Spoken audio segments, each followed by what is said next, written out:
All right, everyone. Thank you for joining this video. Today, we're doing a live session for the whole entire Perception Neuron family. We'll wait for some viewers to jump in. We'll give it about a minute or two and we'll get kick-started. Today's video is going to cover the magnetic calibration and the steady calibration, which make up the sensor calibration. So let's wait for everyone to jump in. Okay, cool. We'll jump right in so that we can get straight to the point. My name is Daniel. I am the Perception Neuron support personnel. If you emailed us, you're more than likely you have talked to me, and I'm glad for you. You've watched this video, and I hope that after this video ends, you are more comfortable with the hardware and ready to use for motion capture sessions. So today's video is going to cover the magnetic calibration and the steady calibration, as I mentioned. These two steps are ultimately very important so you can get the best out of the hardware. Do not overlook this process. It's super simple. We just want to make sure everyone covers it and make sure we do that. So the first question, when do you do the magnetic calibration? Well, the magnetic calibration should be done before every Mocap session, right? That's number one.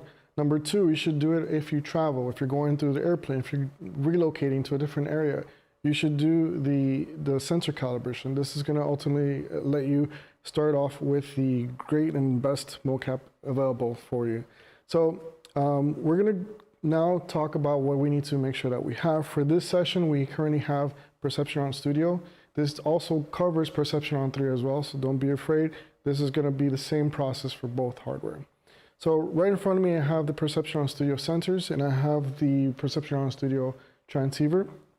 We are only going to be able to do one body set at a time. We can't do two, so you want to make sure that you have the transceiver hooked up as a USB. For PN3, you're going to have just one dongle connected to the computer. And then you want to make sure that they're both on the same signal. For this video, I'm just doing green channel, which is where you want to start with. You can see that I currently have the transceiver on a stand here, and we have the studio body sensors here. So I've had the sensors on standby during this video right now. If you have them charging or something like that, you want to just simply unplug the power adapter so you can turn them all at the same time. I'll go ahead and do a quick glance and make sure that we're getting some LED flashing lights. And then now the next step that I want to do after we have all the hardware ready to go is we want to make sure the signal quality is ready to go. Signal quality is very important because if you're doing the sensor calibration during bad signal quality, you're not going to get the best data output from the Mocap. So you want to make sure that the sensor quality is extremely well. How do we tell how good your signal quality is? I have the sensor on standby. We're going to jump into Access Studio. We're going to connect to the sensors, and we're going to see what signal quality we're getting. So in Access Studio, we'll go ahead and jump in here. I'll click on Connect. Doesn't matter, we have the sensors here on the dock. We're going to click on Next.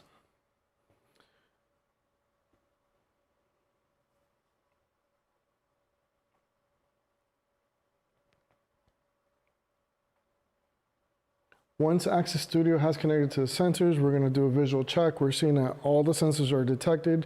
We have essentially the suits panel showing us signal quality, how many sensors are active. We also have sensor map here that is showing us what sensors are currently connected.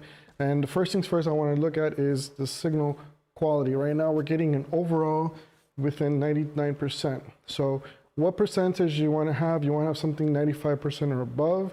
If you're having 94% or below, that's a big no-no.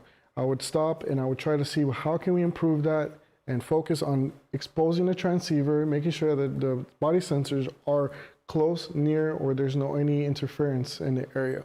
So you would make sure you do that before you go forward. Right now I'm getting within 99% or 100%, which is ideal, so we're ready to go. However, if you want to go into a deeper dive view of the signal, you can go into the individual percentage here by just hovering over the little green circles here. That gives you an idea of what individual sensors is looking like. Or you can jump into device details and you can see individually what sensors are connected. Pay close attention to the device detail. This comes in handy if you're having failure during the magnetic calibration. For example, you can see that the right foot has an ID of number 4. We have the right arm as an ID number 9. We're getting percentage, we're getting magnetic calibration, magnetic quality.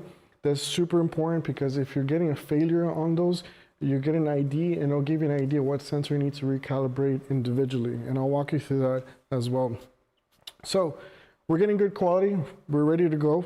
Go ahead and jump right into the first step that I want to do. Which first step I want to do is magnetic calibration. So we're going to find a magnetic calibration in the main menu here. We're going to go to magnetic calibration. When I click that, we're going to get a pop-up menu here. This is just going to give us an idea to connect to the sensors again. We also have a glove calibration panel if you want to have a good reference. This is for another video. For today, we're just going to cover the body sensors. So let's go ahead and connect to the sensors. I'll click connect. Again, I'm doing just a visual check here. Looks like all the sensors are accounted for. All the sensors are connected. If you're getting a gray dot, make sure you turn on the sensor. It might be, maybe didn't power on correctly, etc. So before I do this process, I was just going to walk you through the motion of doing a magnetic calibration. The biggest focus on this is making sure you have a steady motion, you have a constant fluid motion, and you do not stop. You want to have as much as motion as you want. The first motion is figure 8. You're going to follow a horizontal figure 8, right? Then you want to make sure your palms are sandwiching the calibration box, and you're going to be rotating the box as such, okay? So let me go ahead and do that for you right now. I have the studio calibration box. You can also do this with a PN3 charging dock as well. I'm putting the palm at the bottom, and I'm going to put in my other free palm on top. So I'm sandwiching the studio calibration box, and we're going to rotate this as a figure 8. 1, 2, 3, 4, 5. After number 5, we're going to rotate the box facing down. We're going to rotate it, and then we're going to do the same process again. 1, 2, 3, 4, 5. Bring the box up, rotate, and continue doing this until the progress bar finishes, okay? After a couple of steps, you'll get comfortable. The first beginning process, you're gonna be a little bit fatigued.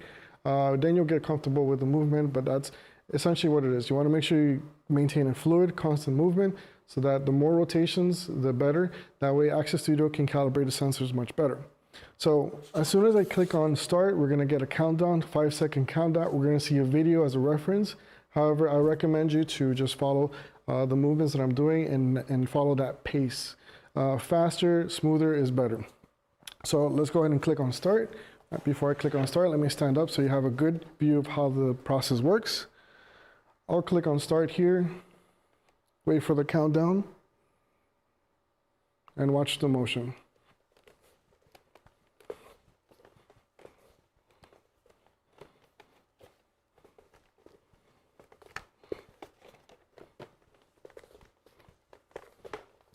Once I'm done, I'm going to place the box in front of me. You can lay it down, and we're going to allow Access Studio to do the process and upload the configuration to the sensors. If your progress bar finishes fast, that means you're in good shape. That means that you have a successful calibration. If the progress bar takes longer than usual, more than what we just showed right now, that means that a couple of sensors might fail or the entire thing might need to be recalibrated. Now, if we get a failed calibration, there's a couple of steps you need to do. You can do the calibration as much as you need to. There's no limit into doing so. However, if you get an error with numbers, those are sensor IDs, I'll recommend to essentially go into connect to the sensors. As I showed you earlier, we're going to connect to the sensors. We're going to locate the ID that failed. And then that's going to give me an idea what sensor I need to calibrate. So let's say, for example, maybe the left shoulder failed on us. Let's see what left shoulder is right now. Left shoulder is going to be sensor ID number 12. Let's say we get a sensor ID number 12. What I will do is essentially turn off all the sensors, right? I will locate the left sensor here, and if I have this correctly, I'll pull the left shoulder sensor here, which individually, I'll just turn this on. Make sure that it's currently connected. I'll go into the magnetic calibration here, click on continue, and we can see that the left shoulder is currently connected. We're assuming, we're just showing that, let's say for example, this sensor is not calibrating. Now I can go ahead and do the process, except we're doing this without the calibration box. The way you do calibrate individual sensors is quite simple. You can use your fingertips or you can use your palm. I like to use my fingertips. just preference. Palms, you just rotate the sensors as such, like if you're doing a cookie dough, like we say, or you can just do a tip of your fingers and just rotate it as such. The point across is you want to make sure the sensor is rotating as much as possible during this calibration. So let me go ahead and click on start and show you how this is done. Individual calibration, begin.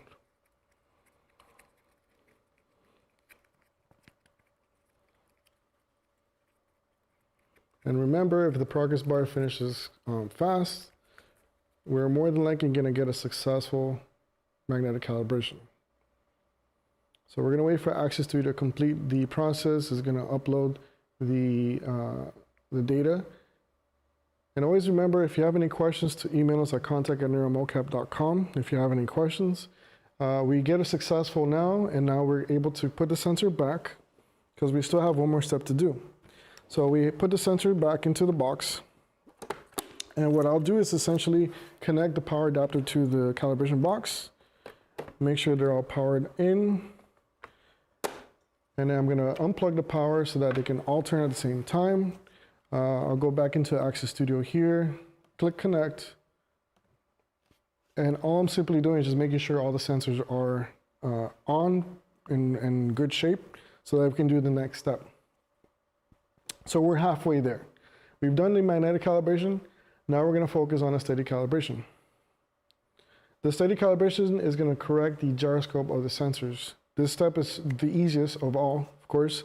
All we need to do is make sure that the sensors are docked in the calibration box. You don't want it to be one outside, one. You want to make sure you open the box and press the sensors firmly. This is extremely important so that all the sensors are facing the same direction. That way the steady calibration can be done correctly. So where do we find the steady calibration? I'll jump into Access Studio here. I'll go into the main menu, click on steady calibration, and this is the dialog that we get.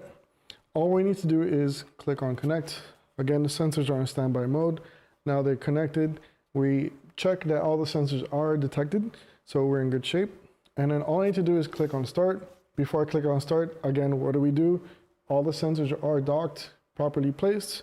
Click on start, and we'll let Access Studio do the magic.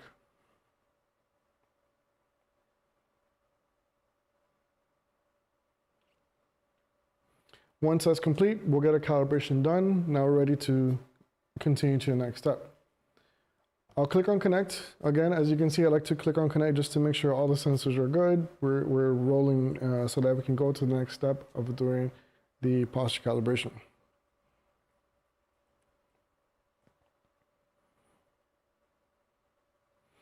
All right, at this point, after we completed the magnetic calibration and the steady calibration, we are ready now to put the sensors on the performer, and then we can do the posture calibration. I'll end this video for today, but this is a very important tip for all our users to understand. Make sure you do the sensor calibration before every Mocap session, and if you're relocating from different areas, if you're traveling, if you're going to another Mocap studio, or you're doing Mocap at your home, anywhere, you want to make sure you're doing this process. Don't overlook it. It's super easy, super simple. It takes less than 2-3 minutes if you know you're done correctly. So any other questions? Just kind of checking in with my team over here. Make sure you email us at contact@neuromocap.com if you missed this live stream. I will get back to you through email and make sure that we get you on the ball rolling with our Mocap hardware. So quick questions. Let's see what we have so far. One thing I wanted to also point out is that you want to make sure that you're doing this process with a full battery charge. It's not a requirement, but however recommended, so that obviously when you're going into a Mocap session, you have fresh batteries, your Mocap suit is ready to go, and you don't have to struggle with having batteries half 50%. You don't want to have and deal with your performer having to wait for them to charge and all this stuff. That's typically a job of a Mocap tech person. So keep that in mind, very important. Is there a way to know a body part after a capture? So when you capture Mocap, when you open a file, you can see, for example, let's say if I go into a sample file here, I'll go into finger movement. You can typically see the motion of the data. Let's see here, if we open Yeah, let's see here. So when you go into the playback, you can see the different, you can see the quality of the magnetic, right? So you're not basically losing that data. It's still preserved in the raw data. You can go back into the file and see what sensor is acting up. You can see if the sensor is losing connection. You can see if it's detecting some high magnetic value. Now keep in mind, we also have another tool. We can talk about this in another video, where we can see the quality of the sensors as a point cloud, right? So back in Access Studio, I have a playback file here, as you can see. What I'll do is I'll click on this little snake icon. This is a magnetic value interpreter here.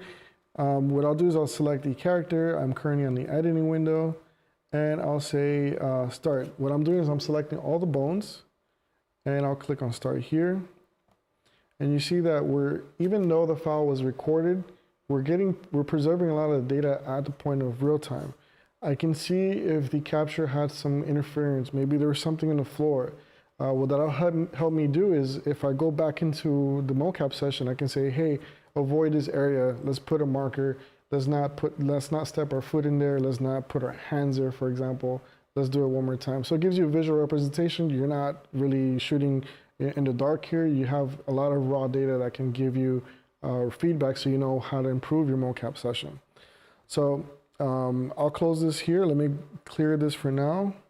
So that is related to the point cloud and understanding what bones were failing, for example. Any other questions?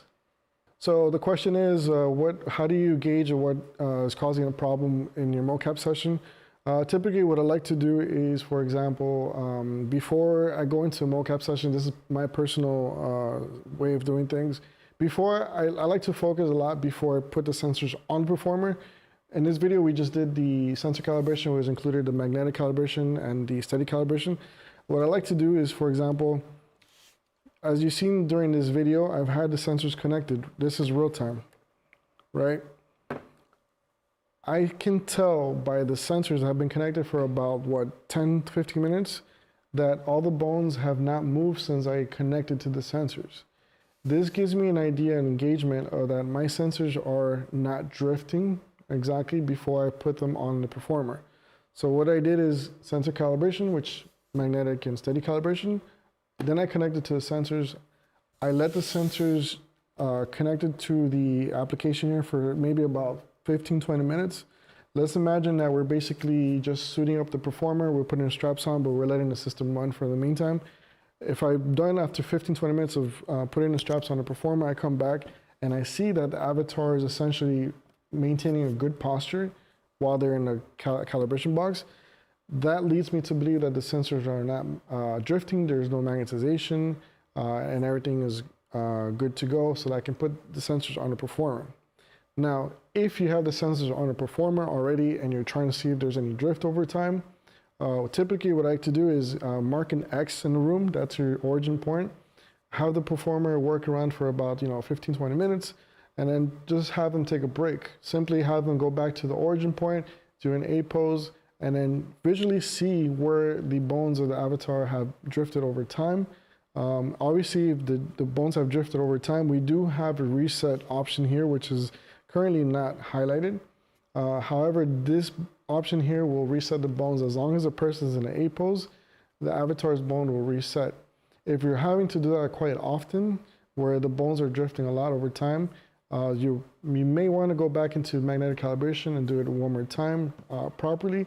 Obviously, that's not ideal during production. However, we do have the tool to reset the bones as quickly as possible. That's kind of like my tips and tricks that I can share with everyone out there. Okay, great. So we'll wrap up today. I hope this video helps you out. Thank you for joining. We'll continue more videos going forward. Again, my name is Daniel. Email us at contact@neuromocap.com. You're more than likely going to get me as your helper. If we need to jump on a call, we're more than happy to. If you want to get some training with our hardware, we're more than happy to. We're just an email away or a phone call. We also do Zoom calls as well, so just keep us in the loop. And don't forget, we also do live demos. If you have any schools, any friends that are requiring mocap data, just shoot us a request for book a online demo with us, and we'll personalize the demo for you, for them, for any school, for any personnel. We'll take the time and make sure that we cover every questions from how to set up the hardware to pipeline.